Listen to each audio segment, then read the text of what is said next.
Shalom Aleichem Besem Hamashiach. Salam sejahtera dalam kasih Yesus Kristus Tuhan kita. Senang kembali berjumpa dengan Bapak Ibu Saudara sekalian, kekasih-kekasih Tuhan. Saya akan melanjutkan pembahasan tentang change, berubah, yang diambil dari kitab Roma pasalnya yang ke-12 ayat 1 dan ayatnya yang kedua. Saya akan bacakan sekali lagi firman Tuhan kepada Bapak Ibu Saudara sekalian tentang kitab Roma pasal yang ke-12 ayat 1 dan ayatnya yang kedua. Karena itu saudara-saudara, demi kemurahan Allah, aku menasihatkan kamu supaya kamu mempersembahkan tubuhmu sebagai persembahan yang hidup, yang kudus dan yang berkenan kepada Allah. Itu adalah ibadahmu yang sejati. Ayat 2, janganlah kamu menjadi serupa dengan dunia ini, tetapi berubahlah oleh pembaruan budimu, sehingga kamu dapat membedakan manakah kehendak Allah, apa yang baik, yang berkenan kepada Allah, dan yang sempurna. Bapak Ibu Saudara sekalian, firman Tuhan di ayat yang kedua ini menuntut kita untuk berubah. Nah, perubahan yang dimaksudkan oleh firman Tuhan supaya kita umat-umat ketebusan Tuhan, kita berubah ke arah Kristus. Dunia boleh terus berubah dengan segala perubahan yang ada di dalamnya, tetapi anak Tuhan juga harus ikut berubah, tetapi bukan berubah mengikuti pola-pola dunia, tetapi perubahan yang harus dilakukan oleh anak-anak Tuhan adalah berubah untuk mengikuti teladan Kristus. Seperti yang tertulis dalam kebenaran firman Tuhan, kita harus menyesuaikan diri kita dengan Kristus. Apa yang firman Tuhan katakan, itulah yang harus kita kerjakan. Nah, itulah perubahan yang dikehendaki oleh Tuhan, yaitu perubahan ke arah Kristus. Kemudian perubahan yang kedua, bahwa kita dituntut untuk berubah dimulai dari diri kita sendiri. Bapak Ibu Saudara sekalian, kita tidak bisa menuntut orang lain untuk berubah. Tetangga kita, orang-orang yang ada di sekitar kita, bahkan orang-orang yang ada di dalam keluarga kita, termasuk orang tua, pasangan kita, suami atau istri, anak cucu kita, dan saudara-saudara kita yang ada di dalam keluarga kita. Kita tidak bisa merubah mereka. Yang bisa kita tuntut untuk berubah adalah diri kita sendiri. Bapak Ibu harus ambil komitmen mulai sekarang, saya harus berubah. Ketika engkau berubah dan perubahan itu dimulai dari diri sendiri, maka yang terjadi adalah hidup kita berdampak bagi orang-orang yang ada di sekitar kita. Dan ketika mereka melihat perubahan-perubahan yang ada di dalam kehidupan kita, maka hidup kita menjadi contoh, menjadi teladan. Dan mereka yang ada di sekitar kita, mereka melihat perubahan-perubahan yang ada dalam hidup kita, sehingga mereka melihat betul-betul sungguh hidup kita diubahkan oleh Tuhan Yesus. Dan mereka melihat sungguh ada Yesus yang hidup di dalam kehidupan kita. Kemudian yang ketiga, kemarin kita membahas bahwa perubahan itu harus dimulai dari hal yang kecil. Nah, di pasal yang kedua, Rasul Paulus katakan, berubahlah oleh pembaharuan budimu, perubahan pikiran. Perubahan pikiran inilah hal yang harus dimulai dalam diri kita. Bagaimana kita memulai berpikir positif, berpikir sesuai dengan firman Tuhan, berpola pikir kita disesuaikan dengan apa yang ada di dalam firman Tuhan, bukan mengikuti pola pikir kita atau pola pikir dunia. Tuhan tidak minta kita untuk melakukan hal-hal yang spektakuler, tetapi perubahan itu harus dimulai dari hal yang kecil, yaitu merubah mindset kita, cara berpikir kita, yaitu harus dicocokkan dengan cara pikir firman Tuhan. Nah, poin yang keempat yang akan saya bahas sekarang, kita harus memulai perubahan itu dari sekarang. Bapak Ibu jangan pernah menunda, oh nanti saya akan berubah, besok-besok saya akan berubah. lain waktu saja saya akan mengambil keputusan untuk berubah. Tidak, perubahan harus dimulai dari sekarang. Jadi ketika kita katakan nanti, itu bisa jadi kita nggak akan pernah berubah. Karena nanti itu tidak membuktikan bahwa kita serius mau berubah. Seorang yang bernama Jim Rohn, dia katakan, jika kamu ingin melakukan sesuatu, kamu akan menemukan cara, menemukan jalan. Tetapi jika kamu tidak mau melakukan sesuatu, yaitu perubahan, maka kita akan menemukan berbagai macam alasan. Kita akan menemukan excuse, alasan demi alasan yang kita utarakan, yang bisa kita sampaikan. Makanya ada pepatah Melayu katakan, nak 1000 daya, tak nak 1000 dalih. Jadi ketika kita mau, ada 1000 daya yang kita kerjakan. Ada usaha-usaha dari diri kita untuk berubah yang kita kerjakan. Ada tenaga, ada extra power, ada kekuatan yang kita kerjakan dalam diri kita untuk berubah ketika kita sungguh-sungguh mau berubah. Tetapi di dalam hati kita, ketika hati kecil kita berkata, nanti saja saya mau berubah, besok saja saya mau berubah, dan kita cenderung menunda-nunda dengan berbagai macam alasan, maka ketika kita tidak mau melakukan perubahan, selalu ada 1000 dalih. Tak nak 1000 dalih. Ada ribuan alasan untuk kita tidak mau berubah. Karena kadang-kadang kita membandingkan perubahan kita dengan orang lain. Saya mau berubah kalau si A berubah. Saya mau berubah kalau si B berubah. Tidak.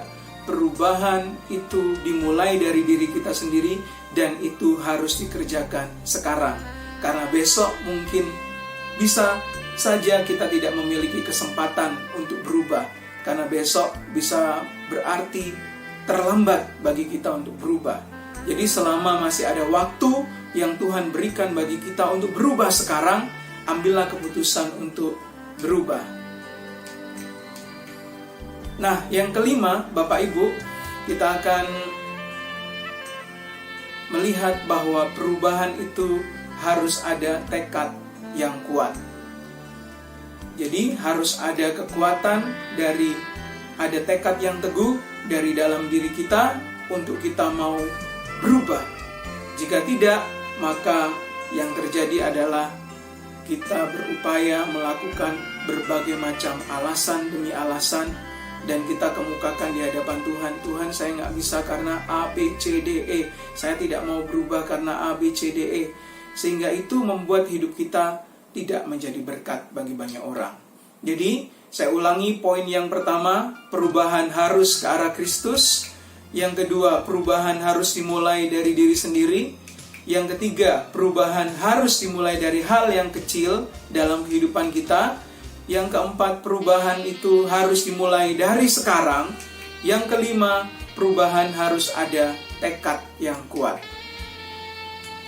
Bapak, Ibu, Saudara sekalian yang dikasihi Tuhan, kata berubah dalam Roma pasal yang ke-12 itu menggunakan kata metamorfo, yang memiliki pengertian bahwa metamorfo itu adalah perubahan yang berbeda, bentuk yang berbeda dari bentuk yang sekarang.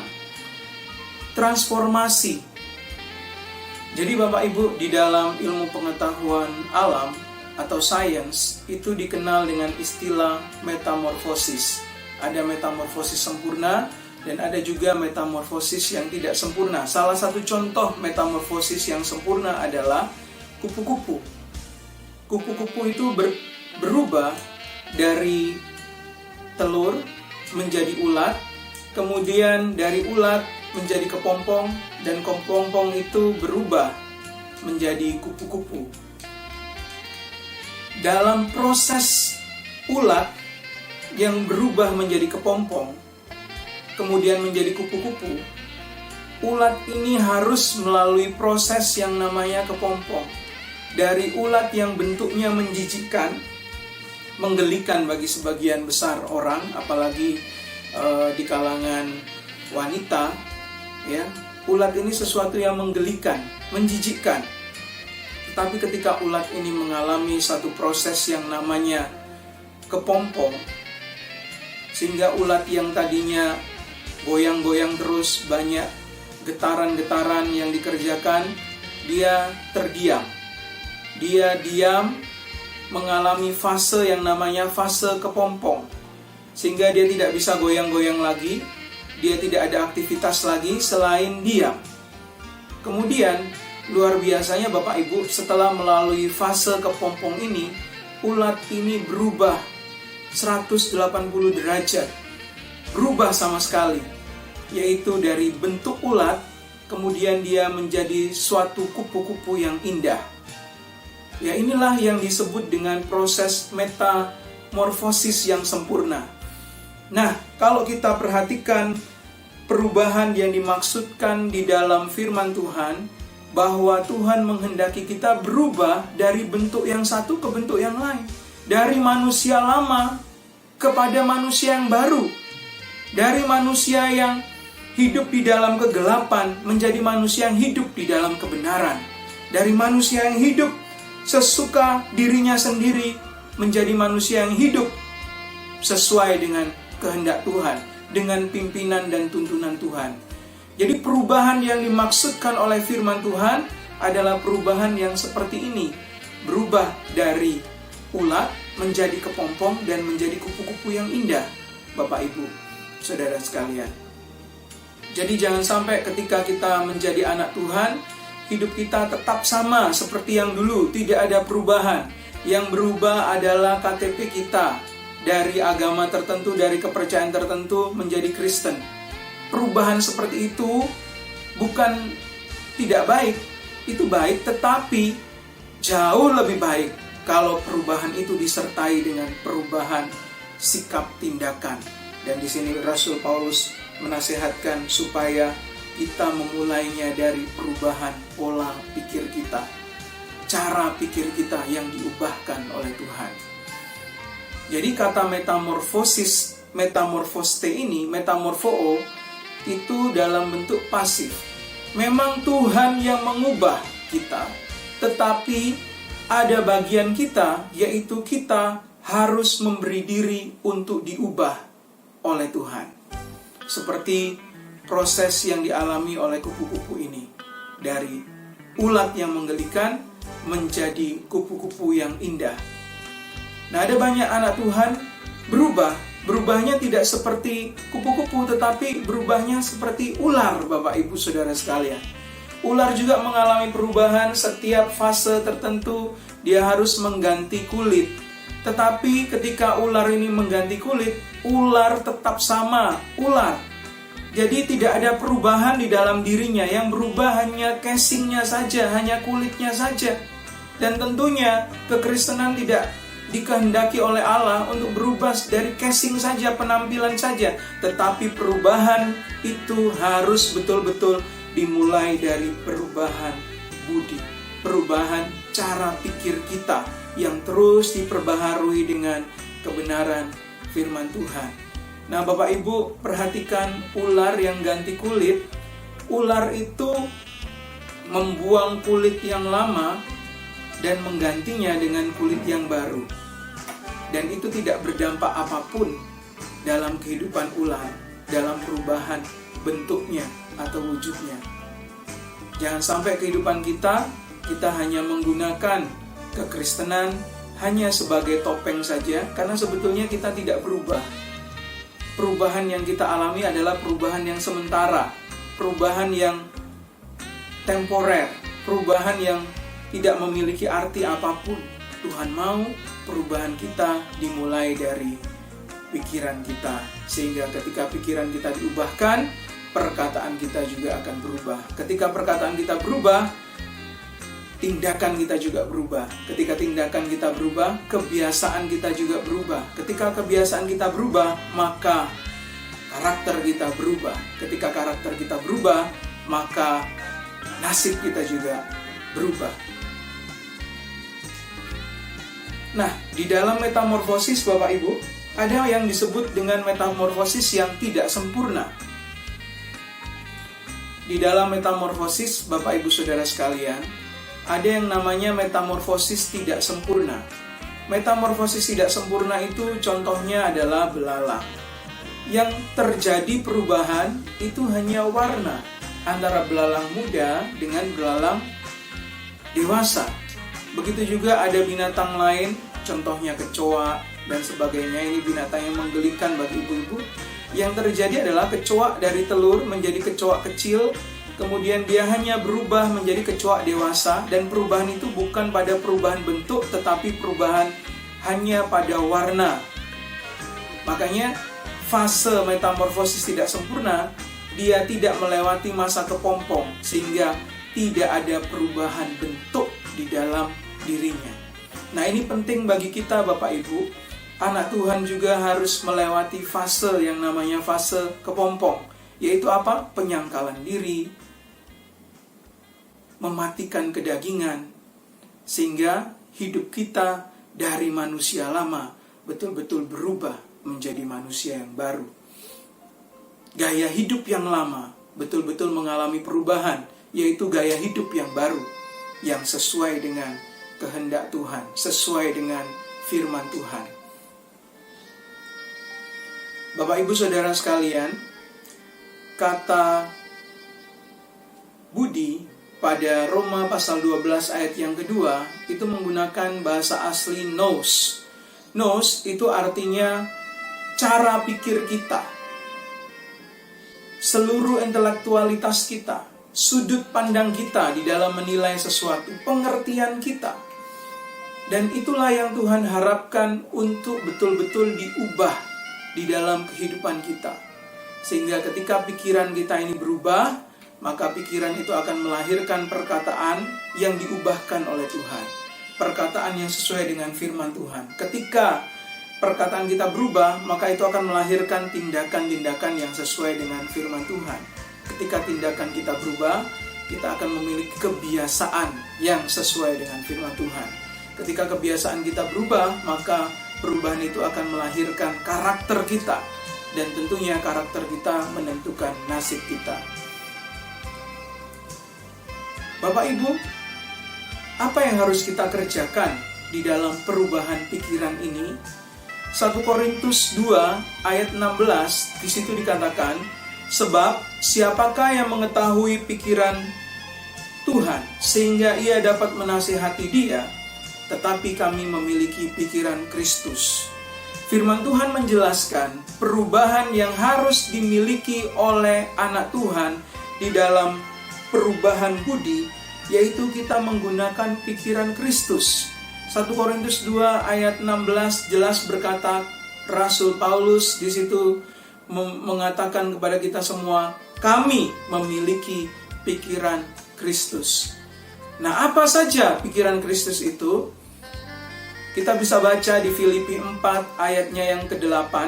Filipi 4 ayat yang ke-8 berkata, jadi akhirnya saudara-saudara, semua yang benar, semua yang mulia, semua yang adil, semua yang suci, semua yang manis, semua yang sedap didengar, semua yang disebut kebajikan dan patut dipuji, pikirkanlah semuanya itu. Jadi Bapak Ibu Saudara sekalian, jelas pikiran Kristus yang harus ada di dalam kehidupan kita.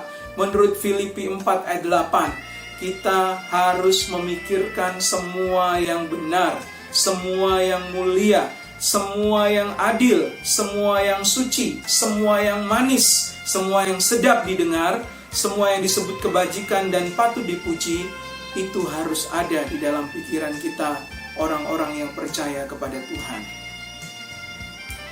Bapak Ibu, Saudara sekalian, peperangan terbesar di dalam dunia ini sebenarnya bukan peperangan melawan kuasa-kuasa gelap. Sesungguhnya kita diperhadapkan dengan peperangan yang terbesar di dalam kehidupan kita, yaitu peperangan yang ada di dalam pikiran kita.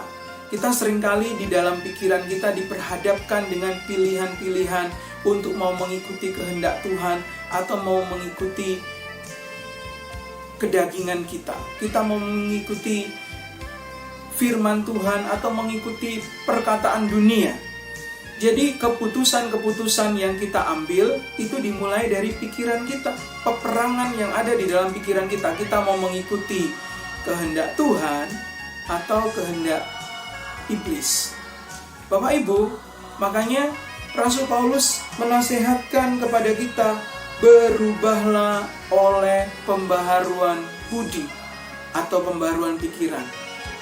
Kita harus jaga pikiran kita dengan baik, Bapak Ibu, supaya kita memiliki pikiran-pikiran Kristus. Jadi pikiran itu diibaratkan seperti tanah. Tanah tidak pernah memperdulikan jenis benih apa yang hendak kita tanam.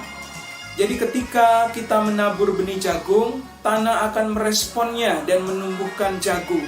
Begitu juga ketika kita menanam padi dan sebagainya, tanah langsung merespon dan menumbuhkannya. Nah, begitu juga ketika kita menanam lalang, rumput liar, tanaman pengganggu sekalipun, tanah langsung merespon benih dan menumbuhkannya. Oleh sebab itu, Bapak Ibu, perhatikan baik-baik pikiran kita. Jangan pernah kita memasukkan pikiran-pikiran yang negatif, pikiran-pikiran yang buruk ke dalam pemikiran kita. Karena pikiran kita langsung merespon dan menumbuhkan itu di dalam kehidupan kita. Sehingga buah-buah dari pikiran itu adalah perkataan, perbuatan, kebiasaan, karakter, dan akhirnya menjadi nasib kita, Bapak Ibu. Makanya Rasul Paulus menegaskan di Efesus 4 ayat 17 sampai 24, kita baca ayat firman Tuhan. Sebab itu kukatakan dan kutegaskan ini kepadamu dalam Tuhan, janganlah hidupmu lagi sama seperti orang-orang yang tidak mengenal Allah, dengan pikirannya yang sia-sia dan pengertian yang gelap, jauh dari hidup persekutuan dengan Allah, karena kebodohan yang ada di dalam mereka dan karena kedegilan hati mereka. Perasaan mereka telah tumpul sehingga mereka menyerahkan diri kepada hawa nafsu dan mengerjakan dengan serakah segala macam kecemaran. Tetapi kamu bukan demikian, kamu telah belajar mengenal Kristus.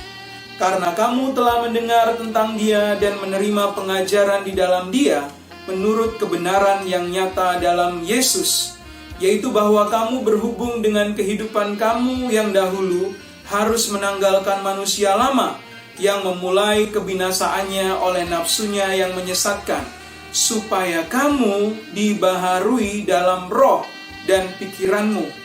Ayat 24 dikatakan, dan mengenakan manusia baru yang telah diciptakan menurut kehendak Allah di dalam kebenaran dan kekudusan yang sesungguhnya.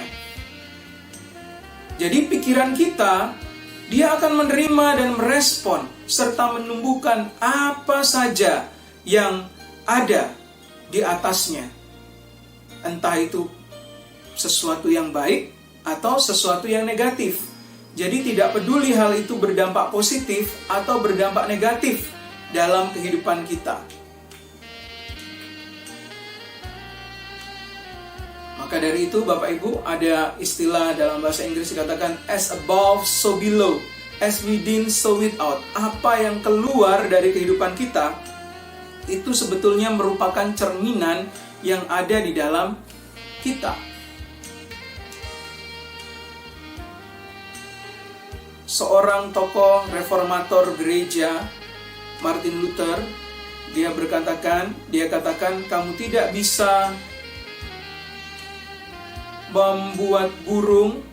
mencegah burung terbang di atas kepalamu, tetapi saudara dan saya dapat mencegah burung itu membuat sarang di kepala kita. Artinya kita tidak bisa mencegah ada pikiran-pikiran negatif yang seringkali bisa masuk di dalam pikiran kita, lewat dalam pikiran kita, tetapi kita bisa mencegahnya, yaitu dengan cara membaca firman Tuhan, mengisi kehidupan kita dengan firman Tuhan. Bapak Ibu, kalau setiap hari kita mengisi hidup kita dengan sinetron dan semua paham-paham yang ada di dalam sinetron itu, kemudian gosip-gosip selebritis dan sebagainya yang tiap hari tayang dalam tayangan televisi kita isi kehidupan kita dengan berita-berita negatif, gosip-gosip yang tidak baik, maka secara otomatis pola pikir kita akan dipengaruhi oleh berita-berita gosip tersebut, akan dipengaruhi oleh sinetron-sinetron tersebut. Maka dari itu Bapak Ibu, bukan kita anti dengan sinetron, tetapi kita harus mengutamakan yang lebih utama dalam kehidupan kita, yaitu firman Allah. Ada banyak orang yang hidupnya rusak gara-gara kecanduan dengan sinetron, tayangan-tayangan, film-film porno, dan sebagainya. Akhirnya pikiran mereka terganggu, terfantasi dengan pemikiran-pemikiran yang tidak baik berdasarkan apa yang mereka lihat di dalam tayangan-tayangan tersebut, sehingga itulah yang merusak kehidupan kita. Maka dari itu Bapak Ibu, penting seperti apa yang dikatakan di dalam Filipi 4 ayat 8. Sekali lagi saya bacakan kepada Bapak Ibu Saudara sekalian. Jadi akhirnya saudara-saudara, semua yang benar, semua yang mulia, semua yang adil, semua yang suci, semua yang manis, semua yang sedap didengar, semua yang disebut kebajikan dan patut dipuji, pikirkanlah semuanya itu. Seorang tokoh yang luar biasa di bidang penemuan, yaitu penemu lampu, yang bernama Thomas Alva Edison. Dia sempat diberitakan di suatu surat kabar dengan headline, dengan judul bahwa Thomas Alva Edison gagal. Dia gagal di dalam melakukan 10.000 kali percobaan untuk menemukan lampu. Akhirnya Thomas Edison melayangkan protes kepada wartawan yang menulis artikel tersebut, dan dia katakan bahwa dia sebetulnya tidak gagal di dalam percobaan tersebut. Thomas Edison katakan, saya hanya menemukan 10.000 cara bahwa lampu itu tidak bekerja, tidak bisa menyala. Jadi dia katakan dia tidak pernah patah semangat, karena setiap usaha yang salah adalah satu langkah maju. Bapak Ibu, jangan sampai kegagalan yang ada dalam kehidupan kita membuat kita putus asa, kecewa. Akhirnya kita meninggalkan Tuhan. Thomas Alva Edison ini adalah salah satu contoh bagaimana pikirannya diperbaharui, sehingga dia tidak melihat kegagalan demi kegagalan yang ada ketika dia melakukan percobaan-percobaan menemukan lampu tersebut. Itu disebut kegagalan, tetapi itu adalah batu loncatan. Dia anggap itu sebagai cara yang dia temukan bahwa lampu itu tidak menyala. Jadi dia merubah mindset, pola pikirnya dari yang negatif kepada pola pikir yang positif. Bapak Ibu Saudara sekalian, ketika Thomas Alva Edison ditanya mengenai kejeniusannya, karena beliau menemukan ribuan macam penemuan yang sudah dipatenkan, dan dia berkata bahwa jenius itu adalah 1% inspirasi. Jadi formula dari kejeniusannya 1%-nya itu hanya inspirasi, dan 99%-nya adalah keringat. Tidak ada yang bisa menggantikan kerja keras. Jadi perubahan budi itu harus dimulai dengan tekad yang kuat. Harus ada ekstra kerja keras dari kita untuk kita mau berubah. Bapak Ibu Saudara sekalian yang dikasihi Tuhan, ada satu kisah dari seorang bapak yang hendak bunuh diri karena dia merasakan sesaknya kehidupan, hati yang galau, hati yang pahit, hati yang sakit. Dia merasakan bahwa tidak ada harapan lagi atas kehidupannya. Dia berusaha untuk bunuh diri. Tapi sebelum bunuh diri, dia berusaha menemui seorang hamba Tuhan yang ada di desanya. Mungkin dengan harapan sebelum dia mati bunuh diri, dia bisa memperoleh petunjuk-petunjuk supaya bisa masuk ke dalam surga. Mungkin itu yang ada dalam pikirannya. sehingga ia menceritakan semua masalahnya kepada seorang pendeta. Nah, pendeta ini kemudian masuk ke dapur dan menyuguhkan 2 genggam garam dan 1 gelas air kepada bapak ini. Nah, bapak ini berpikir mungkin ini ritual sebelum dia bunuh diri, ritual yang harus dia lakukan supaya dia bisa memperoleh pengampunan dari Tuhan. Karena dia sadar bahwa ketika dia bunuh diri, dia akan masuk ke dalam neraka. Nah, dia berpikir bahwa pendeta ini memberikan ritual-ritual dengan garam. Tetapi apa yang diperintahkan oleh pendeta ini, yaitu dia menyuruh bapak yang mau bunuh diri ini memasukkan segenggam garam. Jadi ada 2 genggam garam tadi yang diberikan, segenggam garam ke dalam gelas yang berisi air. Kemudian pendeta ini menyuruh gelas itu supaya diaduk, air itu diaduk, dan akhirnya pendeta ini menyuruh bapak yang mau bunuh diri ini untuk minum dari air garam ini. Bapak Ibu, apa yang terjadi? Seketika itu juga ketika bapak ini minum, dia rasakan sesuatu yang asin. Dan karena 1 genggam garam yang dimasukkan dalam gelas bukan cuma asin tetapi pahit, ya, asin pahit. Dan itulah rasa dari air yang dia minum, sehingga dia menyemburkan minumannya seketika dia minum. Jadi dia hanya menelan sebagian air itu dan dia berkata, "Bapak Pendeta, maksudnya apa? Ini air sangat asin sekali. Saya tidak mampu meminumnya. Saya rasakan bukan cuma asin tetapi pahit. Saya nggak bisa meminumnya karena sama sekali tidak enak." Kemudian pendeta ini berkata, "Oke, sekarang kamu ikut saya." Kebetulan di belakang rumah Pak Pendeta ini itu ada sebuah danau, Bapak Ibu. Dia mengajak bapak yang mau bunuh diri ini pergi ke danau dengan membawa segenggam garam. Nah, Bapak Pendeta ini memerintahkan kepada bapak yang mau bunuh diri ini, "Coba sekarang dari 2 genggam, satunya sudah dimasukkan ke dalam gelas, dan yang yang sisanya 1 genggam ini silahkan dimasukkan ke dalam danau." Akhirnya bapak ini menuruti apa yang diperintahkan pendeta ini. Ketika dia memasukkan air itu ke danau, pendeta ini perintahkan aduk. Nah, ketika diaduk, pendeta ini katakan, "Cedoklah air danau itu." Kemudian ketika bapak ini mencedok, ya, minum. Disuruhlah minum. Ketika diminum, pendeta ini tanya, "Bagaimana rasanya?" "Wah, air danau ini segar rasanya, Pak Pendeta. Air danau ini enak, nikmat." Kemudian pendeta ini berkata, "Engkau sudah memasukkan garam, yang satunya ke dalam gelas, yang satunya ke dalam danau. Masalah yang engkau hadapi sama, yaitu segenggam garam ini. Tetapi ketika hatimu seluas gelas, maka masalah itu akan membuat hidupmu menjadi pahit. Tetapi ketika hatimu seluas danau, masalah yang sama tidak akan pernah memahitkan danau, karena danau memiliki keluasan air."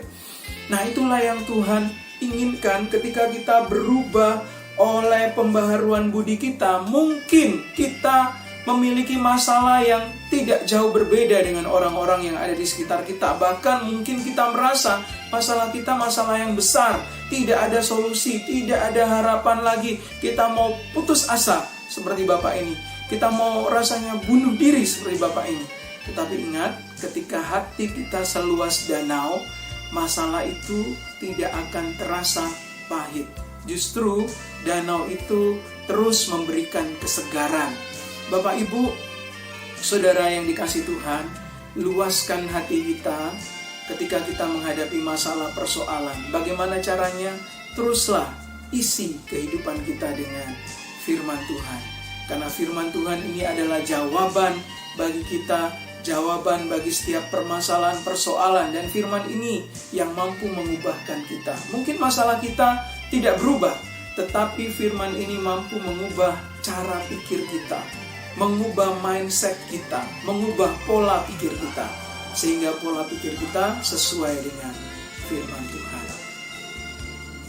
Bapak Ibu, saudara sekalian, seorang yang bernama George Bernard Shaw, dia katakan bahwa kemajuan itu mustahil, tidak mungkin tanpa perubahan. Dan mereka yang tidak mau merubah pemikirannya, pola pikirnya, mindsetnya, mereka tidak dapat merubah apapun. Dan tentunya kita harus merubah cara pikir kita mengikuti cara pikir firman Tuhan. Kita mungkin merasa masalah kita berat, sesak, dan menyesakkan kita. Tetapi kalau kita menggunakan cara pikir firman Tuhan, menggunakan pikiran Kristus dalam kehidupan kita, maka kita mempunyai sudut pandang yang berbeda. Bapak Ibu, saudara sekalian, ada satu lalat yang hendak pergi dari Indonesia ke Amerika. Menurut Bapak Ibu, dengan kekuatan lalat ini, apakah lalat ini mampu untuk terbang dari Indonesia yang jaraknya ribuan kilometer ke Amerika? Mustahil. Tidak bisa, tidak mungkin, karena umur lalat itu mungkin hanya 1 minggu saja. Tetapi apa yang lalat ini lakukan ketika dia hendak pergi ke Amerika? Dia hinggap di kundenya satu ibu-ibu. Kemudian ibu-ibu ini pergi ke bandara dan ibu ini naik pesawat Garuda Indonesia yang akan melakukan penerbangan langsung ke New York. Sehingga apa? Lalat ini tidak menggunakan kekuatan sayapnya untuk terbang ke Amerika, tetapi dia menggunakan sayap dari Garuda Indonesia. Begitu juga dengan kita. Mungkin masalah-masalah yang ada di hadapan kita, kelihatannya dengan kekuatan kita mustahil, tidak mungkin, tidak ada jalan keluar, tidak bisa. Tetapi ketika kita mengandalkan Tuhan dengan menggunakan pikiran yang sudah diperbaharui, yaitu pikiran Kristus yang terdapat dalam Filipi 4 ayat 8, saya percaya tidak ada yang mustahil. Makanya Rasul Paulus katakan, berubahlah oleh pembaharuan budimu. Sekali lagi saya akan bacakan kepada Bapak Ibu Filipi 4 ayat ke-8. Di situ dikatakan, jadi akhirnya saudara-saudara, semua yang benar, semua yang mulia, semua yang adil, semua yang suci, semua yang manis, semua yang sedap didengar, semua yang disebut kebajikan dan patut dipuji, pikirkanlah semuanya itu. Mulai sekarang kita gunakan pikiran Kristus ini, sehingga sudut pandang kita, cara berpikir kita, mindset kita, pola pikir kita, pengertian kita bukan menggunakan pengertian diri sendiri, menggunakan pengertian dari pemikiran kita sendiri, tetapi kita menggunakan pemikiran dari Kristus Yesus. Jadi Bapak Ibu, ketika saya pergi menggunakan pesawat ke satu daerah, saya suka duduk di dekat jendela. Karena dari jendela itu saya bisa melihat pemandangan yang ada di bawah. Ketika saya dari bandara melihat gedung-gedung pencakar langit yang besar, ketika saya ada di darat, saya melihatnya ketika ada di udara, melihat itu semuanya kecil, nggak ada apa-apanya. Objeknya sama, gedung-gedung yang saya lihat sama, tetapi ketika sudut pandangnya berubah, saya melihat dari atas, maka semua yang besar, yang kelihatan besar dari bawah, ketika saya lewat gedung itu dari mobil atau motor atau kendaraan umum, saya melewatinya, ke semuanya itu kelihatan menjadi kecil dan tidak ada apa-apanya. Karena apa? Ada sudut pandang yang berbeda. Marilah kita menggunakan sudut pandangnya Tuhan, supaya apa? Semua kemustahilan-kemustahilan yang ada di hadapan kita, semua masalah-masalah persoalan yang ada di hadapan kita, kita mampu selesaikan karena kita memiliki pikiran Kristus. Karena kita memiliki pikiran Kristus, karena pikiran Kristus menguasai kehidupan kita, sehingga kita mengalami perubahan, pembaharuan budi, Bapak Ibu. Saya contohkan lagi, Bapak Ibu, satu batang pohon itu dapat membuat jutaan batang korek api. Tetapi satu batang korek api dapat membakar jutaan pohon. Kenapa hal ini bisa terjadi? Karena satu pikiran negatif itu dapat membakar semua pikiran positif. Makanya kita perlu menjaga pikiran kita dengan terus membaca firman Tuhan, supaya pikiran kita betul-betul dikuasai oleh firman Tuhan, bukan dikuasai oleh berita-berita yang ada di sekitar kita. Itu mungkin bagus, penting untuk kita tahu, tetapi jangan sampai porsinya melebihi porsi firman Tuhan yang kita baca, Bapak Ibu. Dan jangan sampai pikiran kita juga diisi oleh sinetron-sinetron, gosip-gosip yang membuat kita akhirnya cenderung memiliki pola pikir dunia yang selalu melihat kelemahan, keburukan orang lain, dan kita tidak mengikuti perintah firman Tuhan.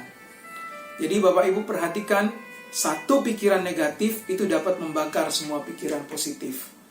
Korek api itu punya kepala, tetapi mohon maaf, korek api tidak punya otak. Oleh karena itu, setiap kali ada gesekan kecil, sang korek api itu langsung terbakar. Nah, Bapak Ibu, perhatikan, kita punya kepala dan kita juga punya otak.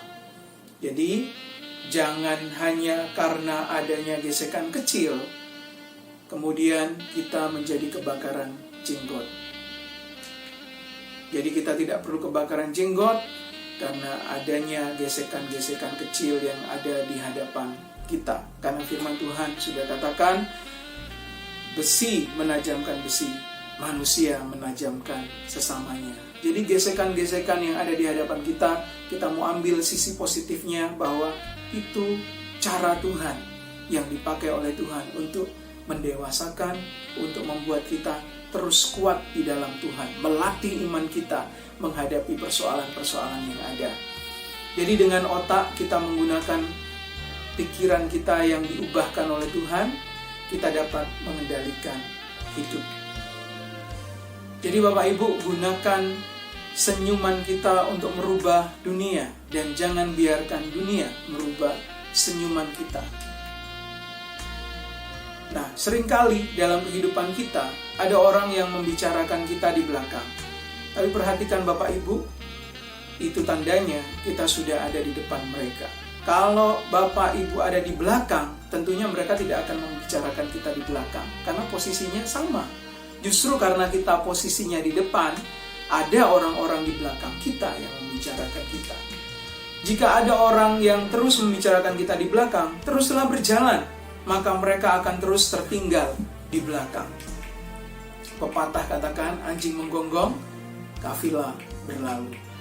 Jika orang merendahkan kita, itu tandanya hidup kita lebih tinggi dari mereka. Karena kalau hidup kita sama rendahnya dengan mereka, orang yang rendah tidak perlu direndahkan lagi. Tetapi jika ada orang yang merendahkan kita, itu artinya hidup kita lebih tinggi dari mereka. Jika orang merasa iri hati, dengki, cemburu, sirik pada kita, itu tandanya hidup kita sudah jauh lebih baik dari mereka. Jika orang bicara buruk tentang kita, itu tandanya hidup kita jauh lebih indah dari mereka. Kalau hidup kita sama buruknya, tentunya mereka tidak akan berbicara buruk tentang kita. Tapi karena hidup kita lebih indah, jadi orang berusaha untuk berbicara buruk untuk menjatuhkan kita, karena hidup kita lebih indah dari hidup mereka. Bapak Ibu, payung tidak dapat menghentikan hujan, tetapi payung membuat kita menembus hujan untuk mencapai tujuan. Kita gunakan firman Tuhan ini untuk menjadi payung dalam kehidupan kita. Mungkin masalah tidak langsung stop, berhenti ketika kita beriman sungguh-sungguh kepada Tuhan. Tetapi percayalah, dengan firman Tuhan ini kita akan menembus hujan, menembus persoalan untuk mencapai tujuan-tujuan yang sudah Tuhan tetapkan dalam kehidupan kita. Jadi majulah tanpa menyingkirkan orang lain, naiklah tanpa menjatuhkan orang lain, berbahagialah tanpa menyakiti orang lain, jadilah baik tanpa menjelekkan orang lain, jadilah benar tanpa menyalahkan orang lain.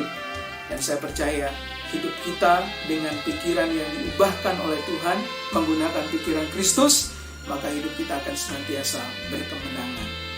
Ada satu kisah lagi Bapak Ibu tentang suatu workshop, tempat kerja pertukangan yang ada di dekat hutan. Karena supaya memudahkan pengolahan kayu, jadi pengrajin-pengrajin dia mendirikan workshop tempat kerja di dekat hutan. Ketika hari sudah sore, mereka berkemas, pengrajin-pengrajin tukang-tukang kayu yang ada di workshop itu berkemas dan pulang. Dan mereka sedikit teledor meninggalkan peralatan-peralatan itu berserakan di tempat kerja. Nah, karena tempat kerja workshop ini dekat dengan hutan, akhirnya pada satu sore ketika pekerja-pekerja ini sudah meninggalkan tempat, ada seekor ular yang masuk ke dalam workshop tersebut, Bapak Ibu. Ular ini merambat masuk, melewati peralatan-peralatan yang berserakan yang ada di lantai. Nah, satu ketika ular ini melewati gergaji yang ada di lantai, ular ini merasa ada gesekan yang terjadi pada tubuhnya, yang melukai, mencederai tubuhnya. Kemudian ular ini melihat ke arah, menatap ke arah gergaji tersebut, dan apa yang dilakukan oleh ular ini? Ular ini marah, dan dia melilit gergaji tersebut, seperti yang biasa ular ini lakukan ketika melilit mangsanya. Dia patok gergaji itu berkali-kali, dia lilit dengan badannya. Dan ketika ular ini marah dan jengkel sekali, dia melihat bahwa gergaji ini masih tetap kokoh, dia perkuat lagi lilitannya terhadap gergaji ini. Sehingga Bapak Ibu bisa menebak apa yang terjadi. Tubuh ular ini langsung terbelah. Karena apa? Gergaji ini memotong habis tubuh dari ular yang melilitnya. Nah, Bapak Ibu, perhatikan baik-baik. Kadangkala di saat kita marah, kita ingin melukai orang lain. Kita ingin membalas orang-orang yang menyakiti kita. Tetapi sesungguhnya tanpa disadari, kita sendirilah yang dilukainya. Maka dari itu, gunakan pikiran Kristus dalam menyelesaikan setiap masalah-masalah di dalam kehidupanmu. Tuhan katakan, redakanlah amarahmu sebelum matahari terbenam.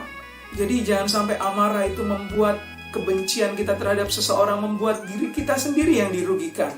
Bapak Ibu, mungkin orang lain yang kita benci, orang lain yang kita jengkeli, ya, yang membuat kita jengkel, dia bisa tidur dengan nyenyak, dia bisa tidur dengan tenang, tanpa gangguan apapun. Justru kita yang marah, yang merasa sakit hati, yang merasa jengkel terhadap orang tersebut, kita nggak bisa tidur. Akhirnya apa?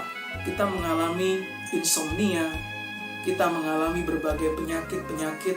Bahkan ada satu penyakit yang disebut dengan psikosomatik, yaitu penyakit yang disebabkan oleh pikiran. Psikologi kita disebabkan oleh pemikiran kita. Sehingga pikiran yang negatif, pikiran yang buruk itu membuat kesehatan kita terganggu. Bapak Ibu, saya pernah melayani seorang yang sedang mengalami sakit, ya, dan ternyata sakit itu bisa diselesaikan ketika dia mengampuni seseorang. Nah, Bapak Ibu, perhatikan, jangan sampai kita melukai diri kita sendiri gara-gara amarah kita. Mengapa? Karena perkataan dan perbuatan di saat marah itu adalah perkataan perbuatan yang biasanya akan kita sesali di kemudian hari. Ya, orang yang kuat bukan orang yang dapat mengalahkan orang lain, tetapi orang yang dapat mengalahkan dirinya sendiri. Amsal 25 ayat 28 berkata, orang yang tidak dapat mengendalikan diri adalah seperti kota yang roboh temboknya. Jadi,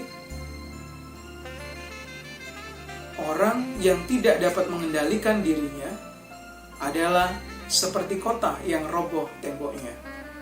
Tembok ini merupakan satu pertahanan terhadap kota-kota di zaman kuno, waktu di zaman kuno, Bapak Ibu. Dan ketika tembok ini runtuh, roboh, musuh dengan mudahnya masuk untuk mengobrak-ngabrik, mengacak-ngacak kota tersebut. Maka dari itu Bapak Ibu, kita harus bisa mengendalikan diri. Karena Amsal jelas berkata, orang yang tidak dapat mengendalikan diri adalah seperti kota yang roboh temboknya. Kita tidak mau hidup kita rusak, tidak mau hidup kita hancur karena kesalahan-kesalahan di dalam cara pikir kita. Ada satu kakek dan nenek yang merayakan usia pernikahan. Mereka sudah menikah di usia yang ke-75 tahun. Itu pernikahan berlian. Jadi kalau pernikahan usia 50 tahun, pernikahan emas. Nah, ini pernikahan berlian 75 tahun. Jadi tidak semua orang bisa melewati, tidak semua pasangan bisa melewati fase ini. Dan karena anak-anaknya merasa bahagia dengan kehidupan kedua orang tuanya, di saat usia mereka, di usia pernikahan mereka yang ke-75, dirayakan secara besar-besaran. Karena ini sesuatu yang langka. Dan wartawan-wartawan banyak yang ikut menghadiri. Karena mereka penasaran melihat bagaimana pasangan suami istri ini bisa bertahan sampai usia mereka yang ke-75 tahun.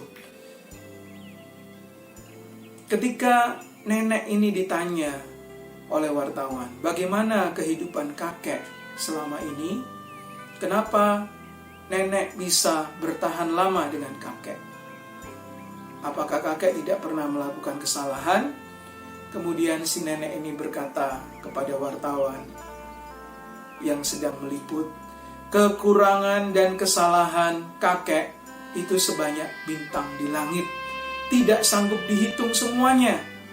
Wow, ini mengagetkan para wartawan. Karena apa? Dia merasa, wartawan-wartawan merasa bahwa kehidupan kakek dan nenek ini tidak ada masalah, tidak ada persoalan.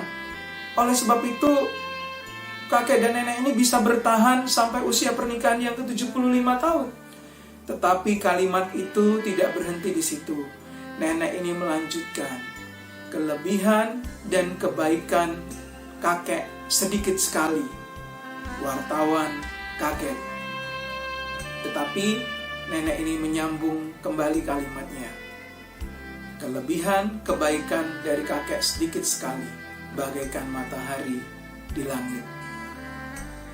Jadi Bapak Ibu, saya ulang kembali kalimatnya, kekurangan kesalahan dari kakek sebanyak bintang di langit. Nggak sanggup dihitung semuanya. Tetapi kelebihan dan kebaikannya sedikit sekali, bagaikan bintang, bagaikan matahari di langit. Nah Bapak Ibu perhatikan apa yang terjadi ketika bintang itu bertaburan di malam hari. Kita bisa melihat ada jutaan bintang-bintang yang ada di langit. Tapi bintang-bintang itu, yang kecil-kecil itu, yang ada jutaan di langit, langsung sirna. Langsung sirna ketika matahari itu mulai bersinar.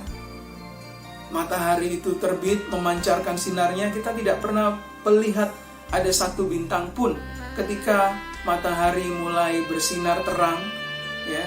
Bahkan di siang hari ketika puncak sinarnya semakin terang, tidak ada satu benda langit pun yang bisa terlihat. Karena apa? Semuanya dikalahkan oleh sinar matahari. Bapak Ibu, gunakan cara pikir kita, mindset kita yang sudah diubahkan oleh firman Tuhan, sehingga kita bisa melihat bintang di langit tidak terlihat saat matahari terbit. Mungkin bagi Bapak Ibu yang mengalami masalah dengan pasangan Bapak Ibu saudara sekalian, ada satu